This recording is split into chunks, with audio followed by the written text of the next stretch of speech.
Hello, my friends, and welcome to Rick Reads. Today we'll be continuing The Demon with Chapter 27. Dante ruled hell with the care and compassion that was lacking during Damien's reign. The world's economy was never stronger, and there were few rebellions. What little dissent that was felt was swiftly addressed. During the 10 years since taking the throne, Dante brought a new outlook to the people of hell. He made mistakes in the beginning, but quickly learned from his advisors, demons who had been at the king's side since the days of Hades. Their information and experience were integral in Dante's reign, and he held his power with a calm, sure hand. That was not to say that he was a weak ruler. Those few rebellions that did arise, several assassination attempts and even a few coups, were dealt with by his hand directly. Dante was as hands-on as possible when it came to doling out justice or punishment. Demons and devils thrived under his rule, as did all of hell.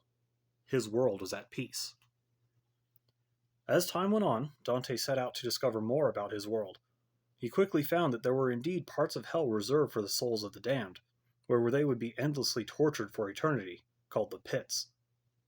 These places became hell's very own prison for any would-be usurpers and rebels. Those whose crimes were heinous enough would be dropped into the pits to be continuously ripped to shreds, only to be healed shortly after for the punishments to resume again. Those who repented of their crimes were given a merciful, swift death at Dante's hands. Others, whose crimes were not as severe, were imprisoned in hell's dungeons, deep beneath the volcano. Within that decade, Dante sat in judgment of countless demons and devils intent on disobeying his laws. During that time, Dante kept a close watch on his first home, making certain that Earth was doing well. As much as he liked his new home, Dante knew that Earth was always his true home. That was where he was born, after all. Earth was thriving as well. Pre-war technology was slowly coming back, and the humans were moving on from the nightmares left behind. Telephones and general communications were online once more, and electricity was freely available to all. For such a short-lived creatures, the humans were quite ingenious as engineers and laborers. Earth was nearly back to its former pre-war glory. Great skyscrapers were being rebuilt, and entire cities were coming back to life. Manhattan was nearing completion, once again becoming the shining beacon of life it was in the past. Even the cities Dante had destroyed millennia ago were thriving once again. The Demon King was pleased with how well the humans were reforming their world. No doubt death had a hand in some of it. Earth was looking somewhat as it had in the mid-20th century, according to history books and those few left who were there. The satellites in the sky helped greatly with the communications, and new power plants were being built. What few nuclear bombs had remained were being dismantled and repurposed to create new sources of energy. Scientists hypothesized that the Earth would have safe nuclear plants generating power for the masses within several years. Some dictators arose to claim some of Earth's bounties for themselves, but news of people rising against them spread quickly. Earth's inhabitants lived free, happy lives, enjoying the comforts of the returned technology. Dante was privy to many of Earth's reformations, thanks to regular meetings between the three rulers. Once every 3 months, Amun-Ra, Death, and Dante would meet on Earth to discuss important issues. Artemis would preside over these meetings and offer his own insights as needed. More often than not, the meetings turned into a social gathering with the world leaders becoming fast friends. When the time permitted, the three would occasionally visit one of the three realms and have a feast fit for gods. And they were indeed the closest things to gods as the universe had seen for an incredibly long time. Only Artemis held any sway over them all. One day, Dante sat on his throne, blackened armor gleaming in the firelight, as he listened to the pleas of the people approaching him for aid. Nearly every day there was a time set aside to hear the voice of the people, and it was almost always filled with cries for help. The people would express their general happiness, of course, but would invariably delve into what matters troubled them. It was usually petty, from more food for their village, or coin, or more guards to protect a city. Dante did as he was able in order to help his people, which was more than they ever received from his predecessor, Damien. And Dante was glad to help. These people lived under Damien's boot heel for too long, and then went without a king for nearly a century. It was during one of these gatherings that a prisoner was brought forth for judgment. It was common for the king of hell to judge the souls of the dead whenever death funneled them in. If they were guilty of heinous crimes against the worlds, they went to the pits. If not, they passed to their own personal pocket in heaven to await reincarnation. The guards dragged a beaten woman to the throne, her raven hair covering her face. "What has she done?" Dante asked noncommittally. His bored tone almost amused the guards. They dropped the bound woman to the stone floor and she struggled to her knees. She shook her hair from her face and glared directly into Dante's eyes. Her face was bloody from the beatings she had undoubtedly received at the guards' hands, and her eyes looked tired yet vengeful. And she looked familiar to the king. "State your name, woman," Dante commanded, leaning forward slightly. The woman croaked out a noise, cleared her throat, and tried again. My name is Aaron. Aaron Sykes." Dante's eyes widened. He had forgotten about her. "She was sent here from Earth shortly before you arrived, my lord, and has been awaiting sentencing," a guard explained. Dante looked puzzled. "I was not aware that you knew how to get here, Aaron," he mused. "I didn't," she replied indignantly. "I'm here because I was killed." Dante nodded. "Yeah, makes sense. I don't know of any human strong enough to make the trip.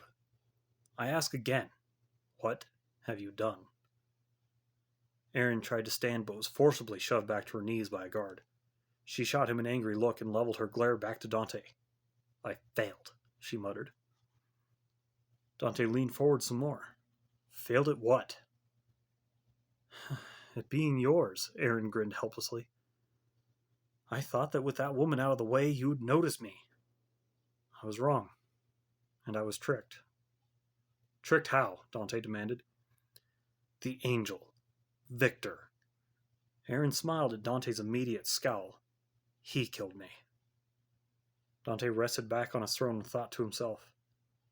After a moment he said, "Are you confessing to Stacy's murder then?" Aaron shook her head. "Her blood's not on my hands, as much as I'd like it to be, not for lack of trying." Dante's scowl deepened. "Then who killed her?" Aaron shrugged. "When I felt that angel's sword run through my heart, I was trying to kill your woman. Victor killed me to stop my blade. Before my vision went black, I saw her alive and well." Dante's heart skipped a beat, and he reflexively brushed his fingers against the ring he kept on a chain around his neck as a reminder of his lost love. Was it true? Could Stacy still be alive? But Aaron had still attempted to kill his beloved.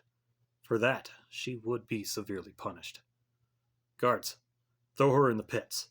Find her a punishment suitable for her crime." With a wave of his hand, the guards did his bidding and dragged Aaron kicking and screaming back through the great hall. Her fearful wails could still be heard as they crossed the bridge and left the area. The king sat on his throne and ordered every person out of his hall. His brow furrowed, deep in thought. Dante contemplated the repercussions of his absence from hell. He would need to appoint a steward to reign in his stead. He snapped his fingers and an advisor, a small imp with purple skin and bright mismatched red eyes, rushed to his side from one of the many alcoves on wings that seemed too small to hold his frame. Yes, my lord," the devil hissed. "You are one of my most trusted advisors, Kizrak." Thank you, my lord," Kizrak bowed. "I need you to be my steward while I'm away. I don't know how long I'll be gone. I'll remain in constant contact with you, so if you have any questions or needs, let me know. I trust you to keep my absence a secret." "Yes, my lord." "Good. Now prepare my ritual chamber. I have a portal to open."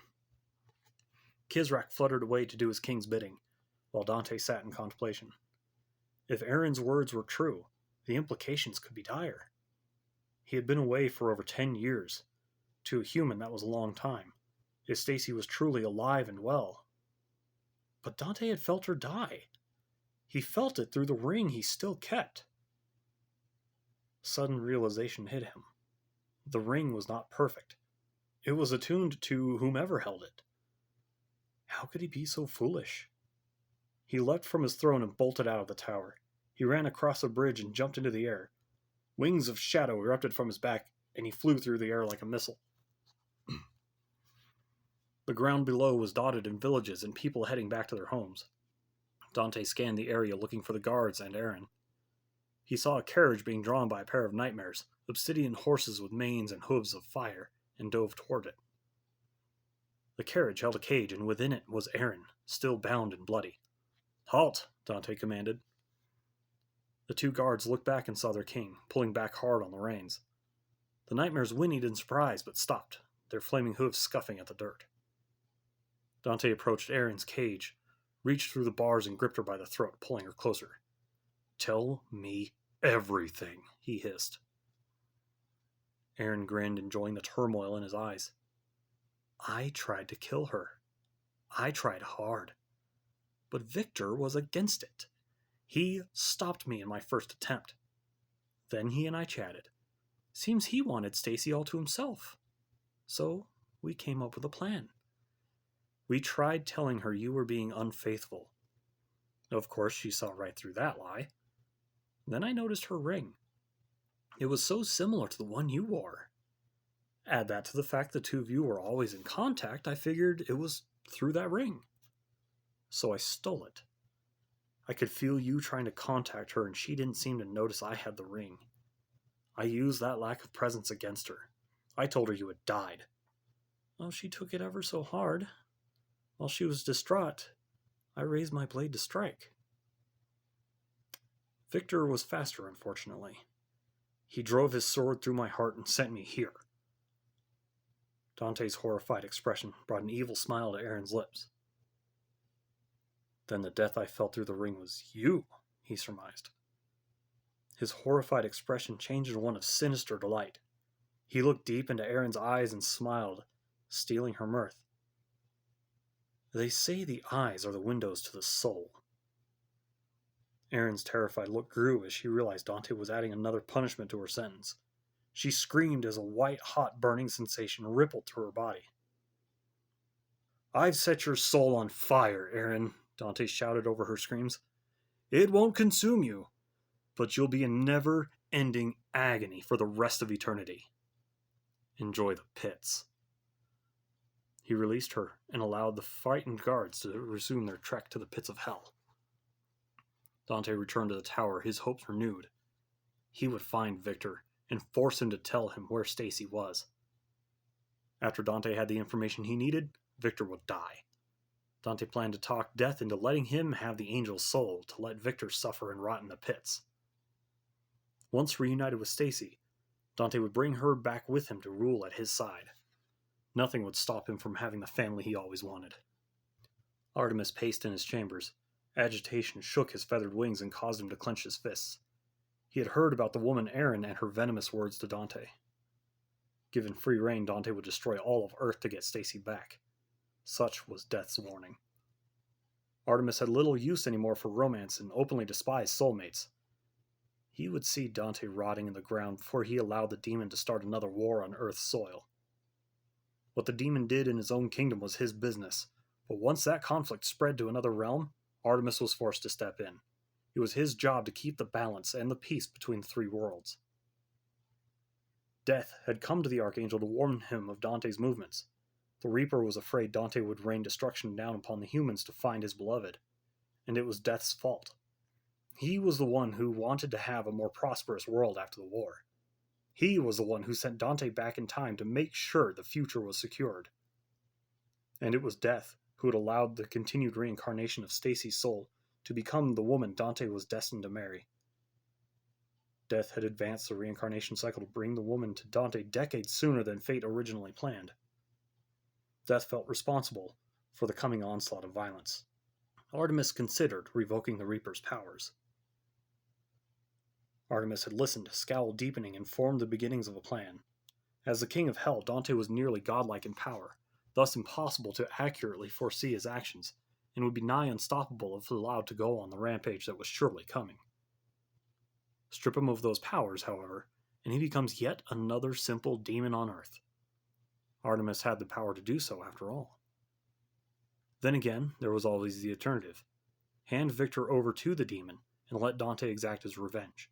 Give the king of hell his queen, and let the whole ordeal be done. Handing Victor over would certainly be the simpler course. It took immense power to strip a being of their birthright once it was obtained. Artemis could do it. It was well within his right as a true heir to the throne of Hell. Being the only remaining direct son of Osiris, Artemis held more claim to the throne than a descendant such as Dante. However, Artemis did not want the throne. He was content to accept his lot as the keeper of balance and the lord of order. The archangel stopped his pacing and sighed. To save the worlds from another devastating war, he would hand over the angel responsible for all this madness to the demon.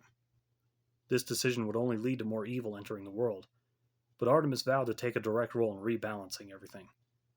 The vow meant more killing and the possibility of creating new enemies, something Artemis was hesitant to do. But it would have to be so. He left his chambers and made his way to Earth. And that, my friends, was chapter 27 of The Demon. I hope you enjoyed it, and have a nice day.